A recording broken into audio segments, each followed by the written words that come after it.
بسم اللہ الرحمن الرحیم۔ قبر کا سفر، حصہ سوم۔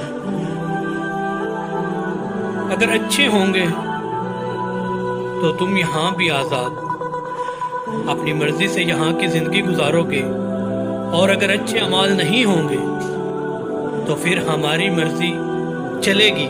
اے ابن آدم، تو زمین پر بڑا اکڑ کر چلتا تھا، تو آج زمین کے اندر خاموش کیوں ہو؟ تمہیں معلوم بھی تھا کہ ایک دن یہاں بھی آنا ہے، تو پھر اکڑ کس بات کی تھی؟ کیوں خدا کو بھول کر خود ہی فیصلے کرنے والے بن گئے؟ زمین کے اوپر کیوں لوگوں کے لیے زمین تنگ کر دی تھی؟ کیوں مظلوموں پر ظلم ڈھاتے تھے؟ وہاں سب سے محبت سے کیوں نہیں رہے؟ کاش تم نے وہاں تکلیف برداشت کی ہوتی تو آج یہاں تمہیں تکلیف نہ ملتی۔ وہاں تم نے اگر مدد کی ہوتی تو یہاں بھی تیری مدد ہوتی۔ تم نے وہاں رحم کیا ہوتا تو یہاں بھی تم پر رحم ہوتا۔ وہاں تم نے معاف کیا ہوتا تو یہاں بھی تمہیں معاف کیا جاتا۔ کیا تم بھول چکے تھے کہ خدا کی مرضی سے یہاں بھی تمہیں آنا ہے؟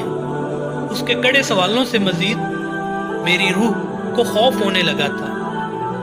اب میرے اوپر مٹی ڈالی جا رہی تھی، وہ منظر مجھے ڈرا رہے تھے۔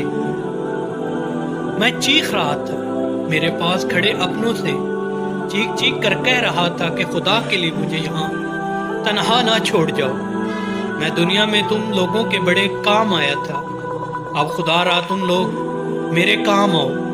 مجھے اس تنہا مکان میں اکیلا نہ چھوڑو۔ مجھے وحشت ہونے لگی ہے اندھیری قبر سے، کوئی بھی میری منت نہیں سن پا رہا تھا۔ سب جلد سے مجھے دفنانے میں لگے ہوئے تھے۔ میری قبر پر مٹی ڈل چکی تھی، سب مجھے دفنا کر اپنے گھروں کو لوٹ گئے۔ اب میں اس قبر میں تنہا تھا۔ مجھے وحشت ہونے لگی کہ نہ جانے میرے ساتھ کیا کیا جائے گا۔ اتنے میں پانچواں فرشتہ آیا اور کہنے لگا، اے ابن آدم، وہ لوگ جو دنیا میں تیرے سب سے عزیز تھے اب وہ تمہیں دفن کر کے چلے گئے ہیں، اور اگر وہ پاس بھی ہوتے پھر بھی تیری مدد نہیں کر پاتے۔ ان سے تمہارا جو بھی رشتہ تھا وہ دنیا میں ہی تھا، یہاں وہ رشتے تجھے نہیں بچا سکتے، یہاں پر تمہیں اپنے اعمال ہی بچا سکتے ہیں۔ آج یا تو جنت میں جاؤ گے یا پھر دوزخ میں ڈالے جاؤ گے۔ اب میں اندھیری قبر میں اکیلا خوف سے نڈال تھا، اپنے انجام کا انتظار کرنے لگا۔ اب میرے لیے دنیا کی ساری رنگینیاں رونقیں ختم ہو چکی تھی۔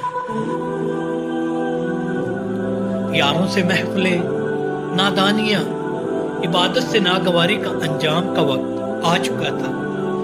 میں خوف زدہ تھا کہ نہ جانے اب کیا ہونے والا ہے مجھ سے۔ اتنے میں قبر مجھ سے بات کرنے لگی، اے ابن آدم، اے انسان، تو بھی کتنا نادان تھا، دنیا میں اتنے مگن ہو گئے کہ یہاں قبر کی اندھیری اور تنہائی کا کبھی سوچا ہی نہیں۔ تم نے اگر دنیا میں اس اندھیری قبر کو روشن کرنے کا سوچا ہوتا تو آج تیرے چہرے پر خوف نہ ہوتا، تم اپنے انجام کو سوچ کر نہ ڈرتے۔ تیرا خدا کو چھوڑ کر دنیا کی رنگین مستیوں میں لگ جانا، آج وہی رنگین مستیاں تجھے آگ میں لے جائیں گی۔ تم نے اپنے لیے دولت جمع کی اور ساری زندگی کرتے رہے، سال میں ایک بار بھی زکوٰۃ دینے کی زحمت نہیں کی۔ تیرے پڑوس میں بھوکی ماں کے بھوکے بچے سو گئے، تم نے پوچھنا اور جانچنا بھی گوارا نہ سمجھا۔ تو خاندان والوں سے، دوستوں سے عیاشیاں اور پارٹیاں کرتا رہا۔ ہزاروں کے بل آئے تو ہنسی خوشی ادا کیے، باہر ہاتھ جوڑ کر کھڑے بھوکے، فقیر کو کچھ پیسے نہ دیے۔ تو آج تیرا وہ سارا جمع کیا مال تمہیں سانپ اور بچھو بن کر ڈسیں گے۔